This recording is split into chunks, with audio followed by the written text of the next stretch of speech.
In 1992, in the middle of a screaming crowd of over 40,000 people, Michael Jackson suddenly did something no one was prepared for. He bent down, picked up a small stone, and threw it at a man standing only a few feet away. The stadium froze. Security panicked. Fans screamed. But the reason why Michael Jackson threw that stone would remain hidden for decades, and when the truth finally surfaced, it left everyone who heard it shaken to the core. Before we begin, make sure to subscribe, like this video, and turn on notifications so you never miss our emotional stories about Michael Jackson. The Dangerous World Tour was at its peak, and Michael Jackson stood at the center of a storm of sound, light, and devotion. The stadium pulsed with life, but inside Michael's chest, something very different was happening. He felt tired, not physically, emotionally. Behind the stage, moments before the show, he sat alone in his dressing room, his glove resting on the table, his head bowed, breathing slow, controlled. His personal assistant noticed his hands trembling. "Are you okay?" she asked softly. Michael forced a smile. "I will be," he whispered. "I always am." But that night carried a strange weight. Michael had received an envelope earlier in the day. No return address, no explanation, only 3 words written in shaky handwriting. "He is here." Michael had read it over and over. He knew exactly who he was. As the show began, the roar of the crowd wrapped around him like an ocean. He danced, sang, performed flawlessly, but his eyes kept scanning the front rows, searching. And then he saw him, a tall man in a dark jacket, standing unnaturally still, not cheering, not filming, not smiling, just watching, waiting. Michael's heartbeat spiked. A memory surfaced, one he had spent years trying to bury. By the 3rd song, Michael was no longer present in the performance. His mind was somewhere else entirely. The man was still there, staring, unmoving. Michael's throat tightened. And that's when the unthinkable happened. In the middle of the performance, Michael stepped forward, crouched down, picked up a small stone from the stage floor, and threw it directly at the man. The music continued. The crowd screamed. Security froze. The stone didn't hit him. It landed at his feet, but the message had been delivered. And the real story behind that moment was far darker than anyone imagined. Backstage, no one spoke for several seconds. The echo of the crowd still thundered to the concrete hallways, the bass from the speakers vibrating the walls like distant thunder. Michael had just finished the song, but the image of the man in the dark jacket followed him off the stage, clinging to his thoughts like a shadow that refused to fade. He sat down on a folding chair, elbows resting on his knees, hands clasped together so tightly his knuckles were turning white. His breathing was steady, but inside his chest felt like it was caving in. Bill Bray approached him carefully. "Michael," he said in a low voice, "what was that?" Michael didn't answer immediately. He stared at the floor as if the concrete might offer him some kind of explanation. Finally, he looked up. "He's here." Bill frowned. "Who's here?" "The man from the letters," Michael whispered. Bill paused. "What letters?" Michael reached into his jacket pocket and pulled out a folded piece of paper, thin and worn from years of being handled. He opened it slowly and handed it to Bill. The handwriting was jagged and nervous. "You don't remember me, but I remember you. I will find you again." Bill read it twice, then looked back at Michael. "When did you get this?" "The first one came in 1985, Michael said. Then another in 88. Then in 91. And today, another one arrived. Same handwriting. Same paper. This time it said, 'He is here.'" The noise from the stadium leaked through the walls. The crowd chanting Michael's name as if nothing in the world could ever touch him. But in that room, everything felt fragile. "Who is he?" Bill asked quietly. Michael closed his eyes, and when he opened them again, they were filled with something older than fear. Memory. In 1978, Michael had been 19 years old and already more famous than he knew how to handle. During the off-the-wall sessions, he sometimes slipped out late at night, wearing a hat and sunglasses, walking alone near the studio, trying to feel like a normal person in a world that had never treated him as one. One night, he noticed a man standing across the street, watching him. The man wasn't smiling. He wasn't waving. He wasn't asking for an autograph. He was simply watching. The next night, the same man was there. And the night after that, always in the same spot, always silent. Eventually, Michael crossed the street and spoke to him. "Do you need something?" he asked, trying to keep his voice calm. The man studied him carefully, then said, "I just wanted to see if you were real." The words had unsettled Michael in a way he never quite understood. After that, the man disappeared. Years later, the letters began arriving. Michael finished the story and exhaled slowly. "He never threatened me," he said, "but every letter felt heavy, like someone who built their life around a moment that never happened." Bill nodded. "You think the man you saw tonight is him?" "I know it is," Michael said. Bill motioned to one of the guards. "Find a man in the dark jacket from the front rows." Quietly, the guard vanished down the corridor. Michael remained seated, his leg bouncing, his eyes distant. The cue for the next song came through the speakers. "You want to stop the show?" Bill asked. Michael shook his head. "No. Why did you throw the stone?" Michael hesitated. "Because he needed to know that I saw him." Security searched, but the man in the dark jacket was gone. No one could find him. The concert continued, and Michael returned to the stage, smiling for the crowd, dancing through the music while his mind stayed trapped in a different place. Every time the spotlight passed over the front rows, his heart jumped. After the show, Michael retreated to his hotel suite. He dismissed everyone except Bill. He stood by the window, looking down at the city lights, quiet and small beneath him. "I think he's lonely," Michael said finally, "and I think I might be the only person who knows his story." "Why does that matter?" Bill asked. Michael turned toward him. "Because loneliness can turn into something dangerous if nobody listens." The city continued moving outside the window. Inside, Michael felt something shifting. The past had finally caught up to him, and he knew that whatever came next would not be simple. That night, Michael made a decision that would draw him closer to the man in the dark jacket and uncover a truth none of them were prepared for. And it would change everything. Michael didn't sleep that night. The hotel room was silent except for the faint hum of the city far below. But his mind was loud with memories, questions, and an unease he hadn't felt in years. Every time he closed his eyes, he saw the man in the dark jacket standing in the front row, unmoving, his gaze fixed on him as if time itself had stopped around him. At dawn, Michael finally rose and walked to the window. The sky was turning pale blue, the world waking up. He pressed his forehead gently against the glass. He thought of the letters again. "I just wanted to see if you were real." He whispered the words out loud. They felt heavier now than they ever had before. By mid-morning, Michael had made up his mind. He called Bill.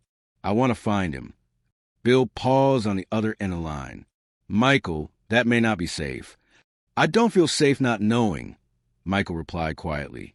That afternoon, discreet inquiries began.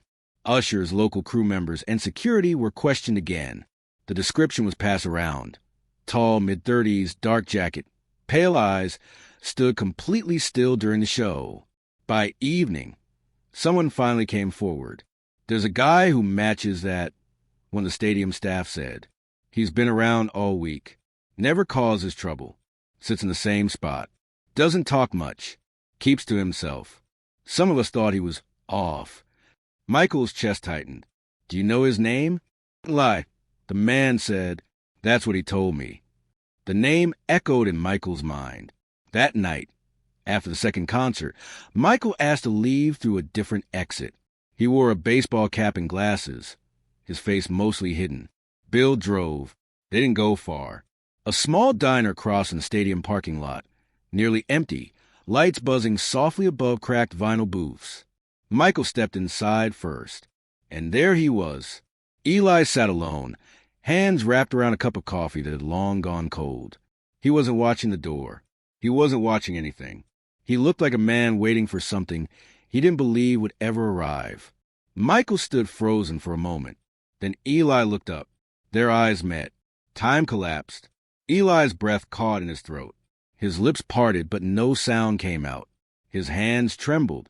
Michael walked toward him slowly and slid into the booth across from him. "You followed me," Eli whispered. Michael shook his head. No, I came to talk. Eli swallowed. I didn't think you ever would.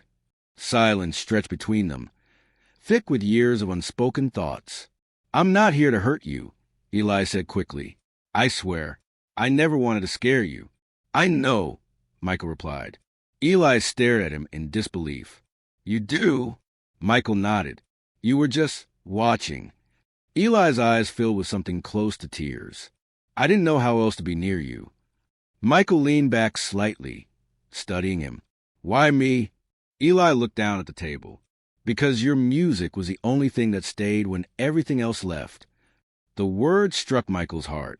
Eli told him about his childhood, a small apartment, a mother who worked 2 jobs, a father who disappeared early. He told him about nights alone with a broken radio, the same cassette playing over and over, off the wall. I learned every song, Eli said. I knew your voice better than anyone's. Michael listened, unmoving. I used to stand outside the studio, Eli continued.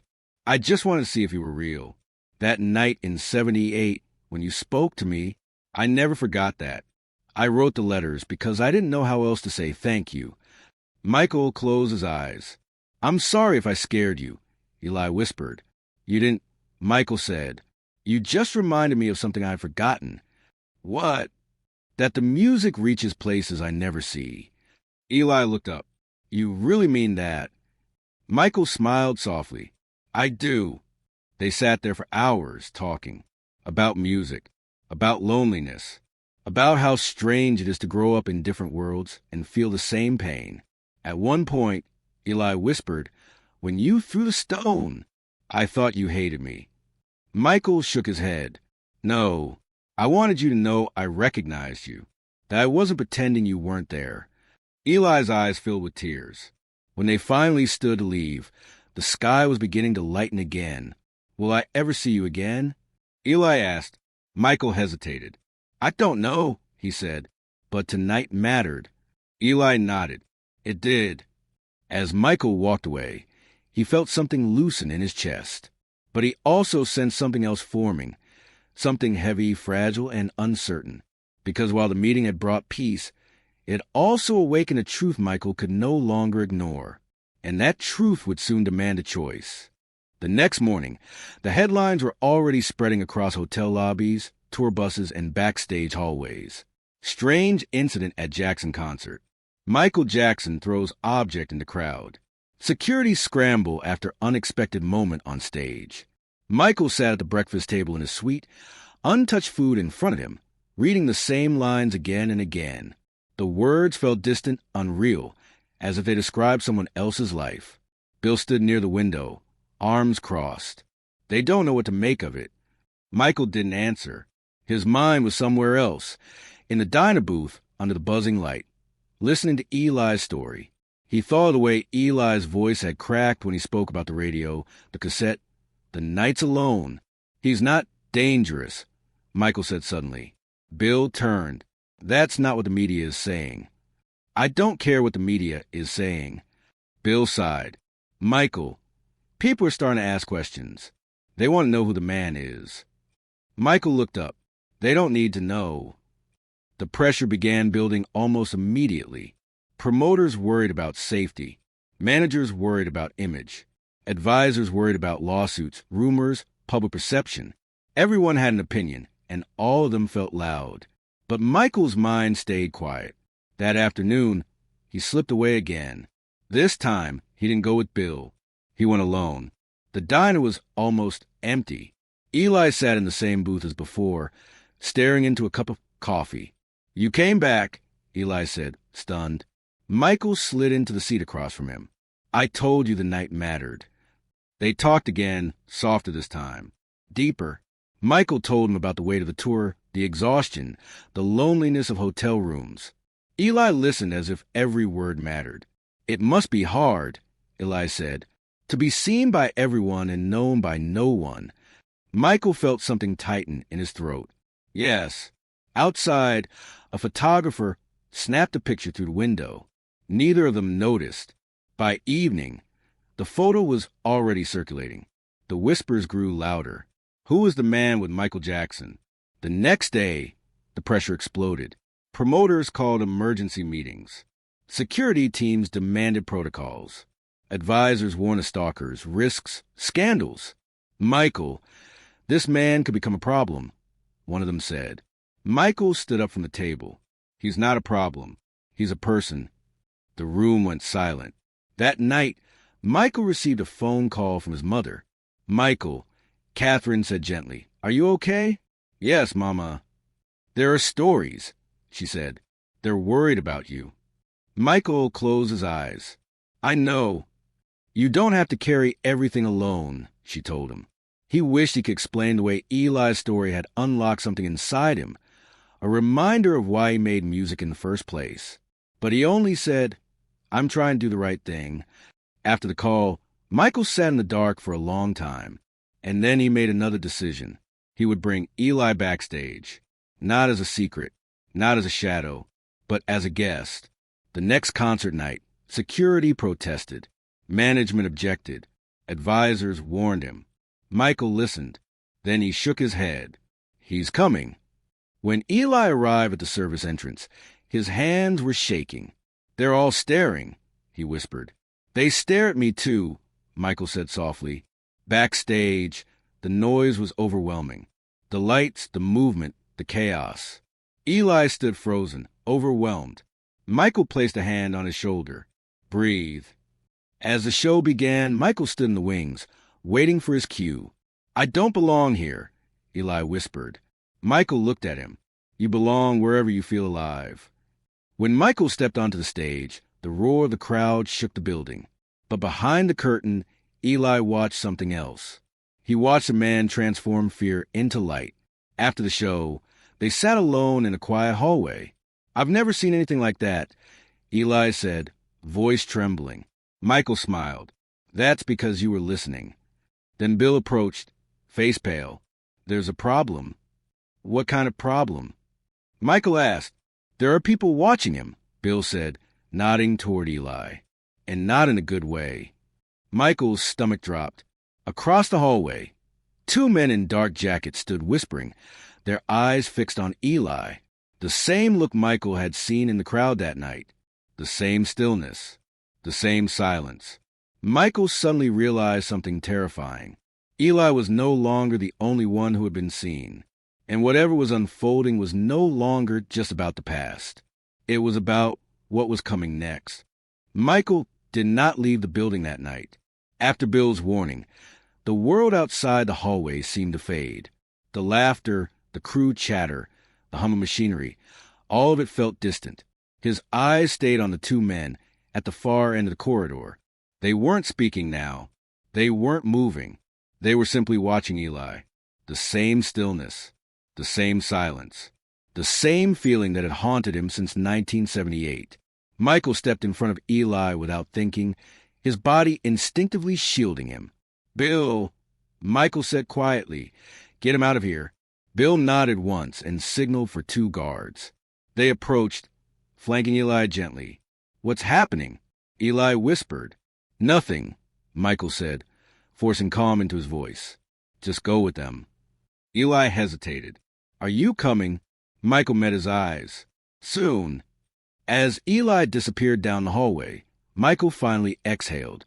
The two men in the dark jackets turned and vanished into the backstage crowd before security could reach them.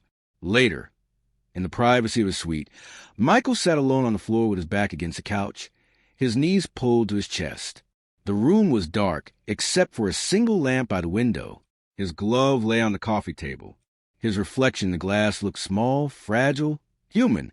For the first time since that night in the diner, fear crept into his chest.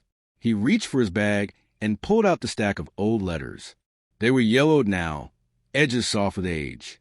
He spread them across the floor like pieces of a broken map. Each one was written in the same hand. Each one carried the same tone. Not threatening, not angry, just aching. "I see you. I remember you. I hope you're okay." Michael had never answered any of them. Until now, he took a pen and a blank page and began to write. "I don't know if you'll ever read this, but I want you to know I see you too. I'm sorry I never replied. I didn't know how. I was afraid of doing the wrong thing. But tonight, when we spoke, I remembered why I make music. Thank you for telling me your story. Thank you for trusting me with it." He stopped. His hand trembled. There was something he hadn't said out loud, something he wasn't sure he could. "You are not invisible." Michael stared at the words. He folded the letter and placed it on the table. He didn't know if he would ever send it, but writing it felt like opening a door he had kept locked for years. The next morning, Michael called Eli. "Are you safe?" Michael asked. "Yes," Eli said, "but I feel like something's wrong." Michael hesitated. "There were men watching you last night." Silence. "I've seen them before," Eli said quietly. Michael's chest tightened. "When?" "Years ago. Different cities. Sometimes near the studio. Sometimes near my apartment. I thought it was just my imagination." Michael closed his eyes. "You need to leave the city," Michael said. Eli's voice shook. "I don't want to disappear again." "You don't have to," Michael said, "but you can't stay here."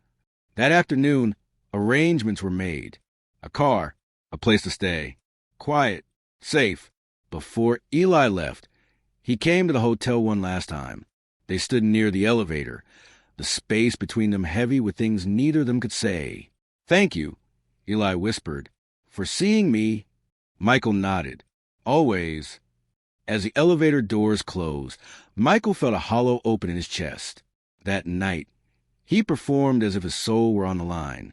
Every movement carried something deeper. Every note felt like a confession. After the show, Bill approached him again. They'd been asking about him. Bill said, "Who?" Michael asked, "People, not the press. Others."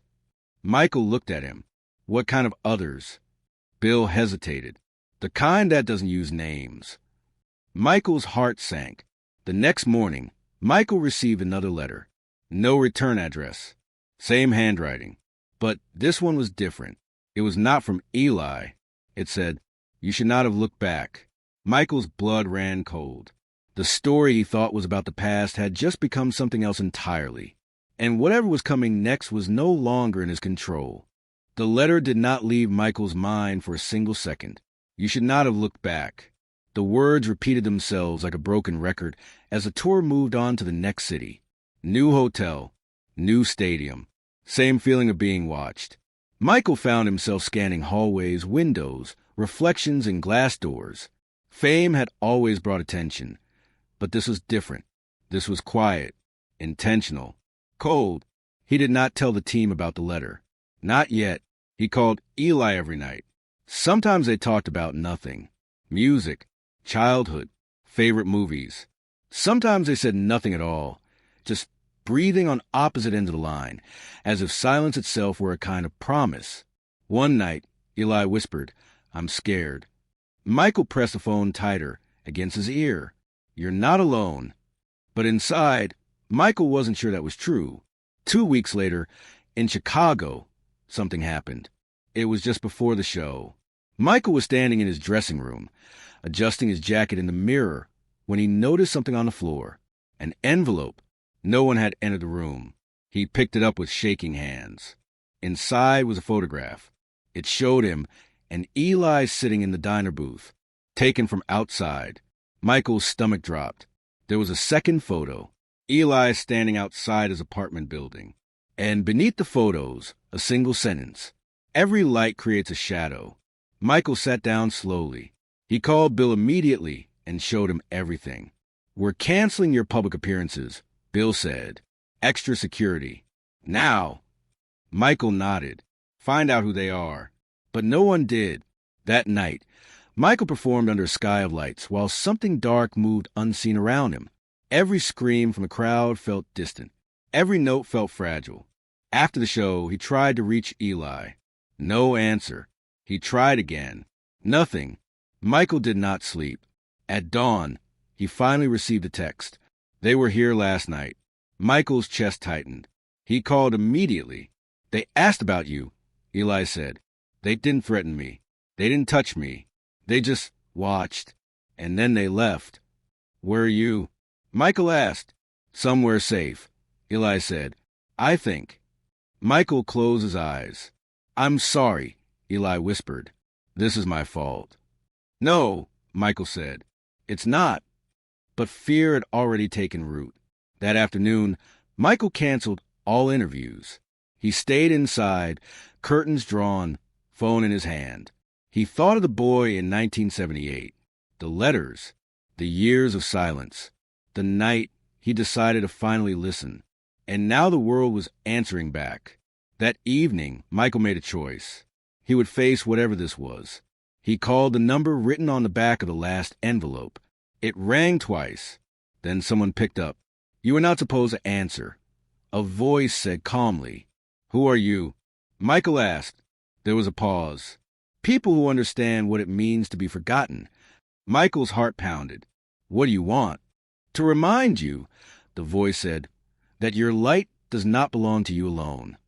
The line went dead. Michael lowered the phone slowly. The tour continued, but something inside him had shifted. He was no longer just running from the past. He was standing in its shadow. Days later, in New York, another envelope arrived. Inside was a final message. The choice is yours. Michael stared at the words. He realized then that whatever decision he made next would change not only his life, but Eli's, and perhaps his own understanding of who he truly was. The world had gone quiet, and in that silence, Michael prepared to speak. The night Michael finally understood, everything was silent. No cameras, no crowd, no screaming, only the low hum of the city outside the hotel window and the weight of everything he had carried for decades pressing gently against his chest. He stood alone in the dark, holding the last letter. The choice is yours. Michael closed his eyes. For years, he had been running from memories, from expectations, from pain, from the part of himself that still believed the world could be healed if someone was brave enough to love it without fear. Somewhere along the way, fame had taught him to protect that heart, to build walls, to hide the boy who once walked the streets at night just to feel normal. And then Eli appeared, not as a fan, not as a stranger, but as a mirror. Michael realized the truth with stunning clarity. This story was never about being followed. It was about being seen. The next morning, Michael asked for Bill. There will be no more running, Michael said. Bill studied his face. What are you planning? I'm going to bring him here. 2 hours later, Eli arrived at the hotel. His eyes were tired. His shoulders slumped under the invisible weight of fear. But when he saw Michael standing by the window, something in him steadied. I didn't think you'd really call me, Eli said. Michael smiled. I always keep my promises. They sat across from each other in the quiet suite, the city stretching endlessly below them. They've been watching me for so long, Eli whispered. Sometimes I thought I imagined it. You didn't, Michael said. But that ends today. Michael stood and opened the curtains, letting the sunlight flood the room. For years, he said softly, I believed the world could only hurt me if I let it. But I was wrong. The world hurts whether we open our hearts or not. The only difference is what we choose to become in response. Eli looked at him. What are you choosing? Michael's voice barely rose above a whisper. Love. That afternoon, Michael made a private decision, one that would never appear in any headline, never be photographed, never be explained. He arranged for Eli to start a new life, not by disappearing, but by beginning.